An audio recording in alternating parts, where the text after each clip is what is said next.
ಅನನ್ಯ ನನ್ನ ಹೊಟ್ಟೆಯಲ್ಲಿ ಹುಟ್ಟಿದ್ದ ಮಗಳು. ಬೆಂಗಳೂರಿನಲ್ಲಿ ಸುಜಾತಾ ಭಟ್ ತಮ್ಮ ಹೇಳಿಕೆಯನ್ನು ಸಮರ್ಥಿಸಿಕೊಂಡಿದ್ದಾರೆ. ಮತ್ತೊಮ್ಮೆ ಹೇಳಿದ್ದಾರೆ, ಅನನ್ಯ ಭಟ್ ನನ್ನ ಹೊಟ್ಟೆಯಲ್ಲಿ ಹುಟ್ಟಿದ ಮಗಳು. ನನ್ನ ಬಳಿ ದಾಖಲೆ ಇದೆ, ಎಲ್ಲಿ ಕೊಡಬೇಕು ಅಲ್ಲೇ ಕೊಡ್ತೀನಿ. ನಾನು ತಿಮರುಡಿ ಮನೆಗೆ ಹೋಗಿದ್ದು ನಿಜ.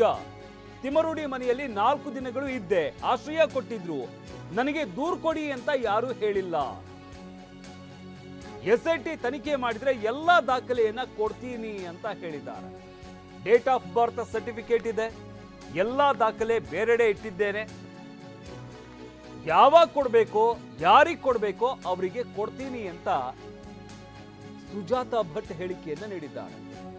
ತಮ್ಮ ಮಗಳು ನಾಪತ್ತೆ ಕೇಸನ್ನ ದಾಖಲಿಸಿದ್ರು. ಇದ್ರ ಜೊತೆಗೆ ನನ್ನ ಮಗಳ ಶವ ಏನಾದರೂ ಸಿಕ್ಕಿದ್ರೆ ದಯವಿಟ್ಟು ಕೊಡಿ ಅಂತ SIT ಅಧಿಕಾರಿಗಳಿಗೆ ಮನವಿ ಮಾಡಿಕೊಂಡಿದ್ರು, ದೂರನ್ನ ಕೂಡ ಸಲ್ಲಿಸಿದ್ರು. ವಿಚಾರಕ್ಕೆ ಸಂಬಂಧಪಟ್ಟಂತೆ ಬೆಂಗಳೂರಿನಲ್ಲಿ ಮತ್ತೊಮ್ಮೆ ಸುಜಾತಾ ಭಟ್ ಮಾತನಾಡಿದ್ದಾರೆ. ಆವತ್ತಿನ ದಿನ ನಾನು ಹೋಗಿದ್ದು ಹೌದು, ಅದನ್ನು ನಾನು ಓಪನ್ ಆಗಿ ಹೇಳ್ತೇನೆ. ಅವರ ಮನೆಯಲ್ಲಿ ಅವರು ನನಗೆ ಆಶ್ರಯ ಕೊಡ್ತೀನಿ ಅಂತ ಹೇಳಿಲ್ಲ. 4 ದಿನ ಇದ್ದೆ. ನಾನು ಇಲ್ಲಿಂದ ಹೋದ್ನಲ್ಲ, ಇಲ್ಲಿಗೆ ಬಂದು ನಾನು ಲಾಸ್ಟ್ ಶನಿವಾರ ನಾನು ಅಲ್ಲಿಗೆ ಹೋಗಿದ್ದೆ. 4 ದಿನ ಅವರ ಮನೆಗೆ ಹೋಗಿದ್ದೆ. 4 ದಿನ ಅಲ್ಲಿ ಇದ್ದೆ ನಾನು. ಹೌದು, ಅದು ಕರೆಕ್ಟ್ ಆಗಿ ನಾನು ಹೇಳ್ತೇನೆ. ನಂಗೆ ಸುಳ್ಳು ಹೇಳಿ ನಂಗೆ ಏನು ಆಗ್ಬೇಕಾಗಿಲ್ಲ. ಅಲ್ಲಿಂದ ನಾನು ವಾಪಸ್ಸು ನನ್ನ ಫ್ರೆಂಡ್ ಮನೆಗೆ ಬಂದಿದ್ದೀನಿ. ಆವತ್ತಿನ ದಿನ ನಾನು ಹೋಗಿದ್ದು ಹೌದು, ಅದನ್ನು ನಾನು ಓಪನ್ ಆಗಿ ಹೇಳ್ತೇನೆ. ಅವರ ಮನೆಯಲ್ಲಿ ಅವರು ನನಗೆ ಆಶ್ರಯ ಕೊಡ್ತೀನಿ ಅಂತ ಹೇಳಿಲ್ಲ. 4 ದಿನ ಇದ್ದೆ. ನಾನು ಇಲ್ಲಿಂದ ಹೋದ್ನಲ್ಲ, ಇಲ್ಲಿಗೆ ಬಂದು ನಾನು ಲಾಸ್ಟ್ ಶನಿವಾರ ನಾನು ಅಲ್ಲಿಗೆ ಹೋಗಿದ್ದೆ. 4 ದಿನ ಅವರ ಮನೆಗೆ ಹೋಗಿದ್ದೆ. 4 ದಿನ ಅಲ್ಲಿ ಇದ್ದೆ ನಾನು. ಹೌದು, ಅದು ಕರೆಕ್ಟ್ ಆಗಿ ನಾನು ಹೇಳ್ತೇನೆ. ನಂಗೆ ಸುಳ್ಳು ಹೇಳಿ ನಂಗೆ ಏನು ಆಗ್ಬೇಕಾಗಿಲ್ಲ. ಅಲ್ಲಿಂದ ನಾನು ವಾಪಸ್ಸು ನನ್ನ ಫ್ರೆಂಡ್ ಮನೆಗೆ ಬಂದಿದ್ದೀನಿ. ಆವತ್ತಿನ ದಿನ ನಾನು ಹೋಗಿದ್ದು ಹೌದು, ಅದನ್ನು ನಾನು ಓಪನ್ ಆಗಿ ಹೇಳ್ತೇನೆ. ಅವರ ಇನ್ನು ಧರ್ಮಸ್ಥಳದಲ್ಲಿ 100 ಶವ ಹೂತಿಟ್ಟ ಪ್ರಕರಣಕ್ಕೆ ಸಂಬಂಧಪಟ್ಟಂತೆ ಮಹೇಶ್ ಶೆಟ್ಟಿ ತಿಮರೋಡಿ ವಿರುದ್ಧವೇ ದೂರು ದಾಖಲಾಗಿದೆ. ಮಹೇಶ್ ಶೆಟ್ಟಿ ತಿಮರೋಡಿ ಅಕ್ರಮವಾಗಿ ಶವ ಹೂತ ಆರೋಪ ಕೇಳಿ ಬರ್ತಾ ಇದೆ. ಅಕ್ರಮವಾಗಿ ಶವ ಹೂತ ಬಗ್ಗೆ SIT ಪೊಲೀಸ್ ಠಾಣೆಗೆ ದೂರನ್ನು ನೀಡಲಾಗಿದೆ.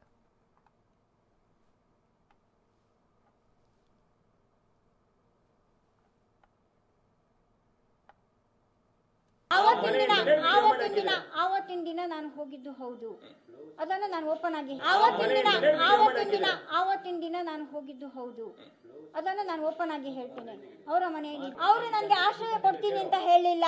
4 ದಿನ ಇದ್ದೆ. ನಾನು ಇಲ್ಲಿಂದ ಹೋದ್ನಲ್ಲ, ಇಲ್ಲಿಗೆ ಬಂದು ನಾನು ಲಾಸ್ಟ್ ಶನಿವಾರ ನಾನು ಅಲ್ಲಿಗೆ ಹೋಗಿದ್ದೆ. 4 ದಿನ ಅವರ ಮನೆಗೆ ಹೋಗಿದ್ದೆ. 4 ದಿನ ಅಲ್ಲಿ ಇದ್ದೆ ನಾನು. ಹೌದು, ಅದು ಕರೆಕ್ಟ್ ಆಗಿ ನಾನು ಹೇಳ್ತೇನೆ. ನಂಗೆ ಸುಳ್ಳು ಹೇಳಿ ನಂಗೆ ಏನು ಆಗ್ಬೇಕಾಗಿಲ್ಲ.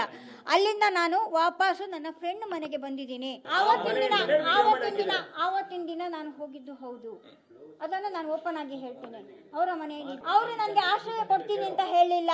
4 ದಿನ ಇದ್ದೆ. ನಾನು ಇಲ್ಲಿಂದ ಹೋದ್ನಲ್ಲ, ಇಲ್ಲಿಗೆ ಬಂದು ನಾನು ಲಾಸ್ಟ್ ಶನಿವಾರ ನಾನು ಅಲ್ಲಿಗೆ ಹೋಗಿದ್ದೆ. 4 ದಿನ ಅವರ ಮನೆಗೆ ಹೋಗಿದ್ದೆ.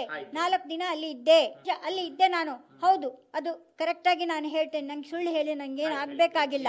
ಅಲ್ಲಿಂದ ನಾನು ವಾಪಸ್ಸು ನನ್ನ ಫ್ರೆಂಡ್ ಮನೆಗೆ ಬಂದಿದ್ದೀನಿ. ಆವತ್ತಿನ ದಿನ ನಾನು ಹೋಗಿದ್ದೆ.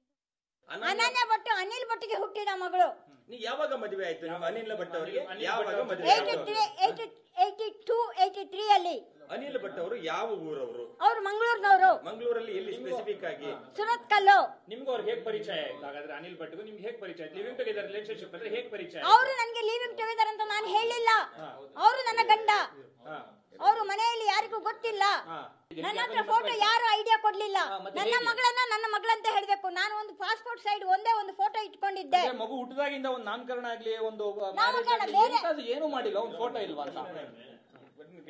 ಅನಿಲ್ ಭಟ್ ಅವರು ಮದುವೆ ಆದ ನಂತರ ಯಾಕೆ ಅವರ ಒಟ್ಟಿಗೆ ಇರ್ಲಿಲ್ಲ? ಏನ್ ಸಮಸ್ಯೆ ಆಯ್ತು? ನನ್ನ ಅಕ್ಕನ ಒಂದು ಮದುವೆ ಆಗ್ಬೇಕಾಗಿತ್ತು. ಈಗ ನಿಮ್ಮ ಟಿವಿಯಲ್ಲಿ ಬಂದು ಕೂತ್ಕೊಂಡಿದ್ರಲ್ಲ, ಅವರು ಮದುವೆ ಆಗೋ ತನಕ ನಾನು ಮನೆಯಲ್ಲಿ ಇದ್ದೆ. ಆಗ ನಿಮಗೆ 21 ವರ್ಷ ಸುಮಾರು ಇರಬಹುದು, ಅವ್ರು ಮದುವೆ ಆಗಿರ್ಲಿಲ್ಲ ಅನ್ನುವಂಥದ್ದನ್ನ ಅವ್ರು ಹೇಳ್ತಾರೆ. ಅವರಿಗೆ ನಾನು ಹೇಳಿಲ್ಲ, ನನ್ನ ಫ್ಯಾಮಿಲಿಯಲ್ಲಿ ನಾನು ಹೇಳಿಲ್ಲ ನಾನು ಮದುವೆ ಆಗಿದ್ದೀನಿ ಅಂತ.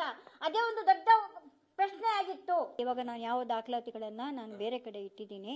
ಸದ್ಯಕ್ಕೆ ನಾನು ಮೀಡಿಯಾದ ಮುಂದೆ ನಾನು ಯಾವ ದಾಖಲಾತಿಗಳನ್ನ ನಾನು ಕೊಡೋದಿಲ್ಲ. SITಗೆ ನಾನು ಎಲ್ಲಿಗೆ ಕೊಡಬೇಕೋ ನಾನು ಕೇಳ್ತಾ ಇರೋದು ನನ್ನ ಮಗಳ ಅಸ್ಥಿ ಸಿಕ್ಕಿದರೆ DNA ಮಾಡಿ ನನ್ನ ಮಗಳ ಅಸ್ಥಿಯನ್ನ DNA ಮ್ಯಾಚ್ ಆದ್ರೆ ನನ್ನ ಮಗಳ ಅಸ್ಥಿಯನ್ನ ಕೊಡಿ ಅಂತ ನಾನು ಕೇಳಿರೋದು. ಅರ್ಥ ಆಯ್ತಾ?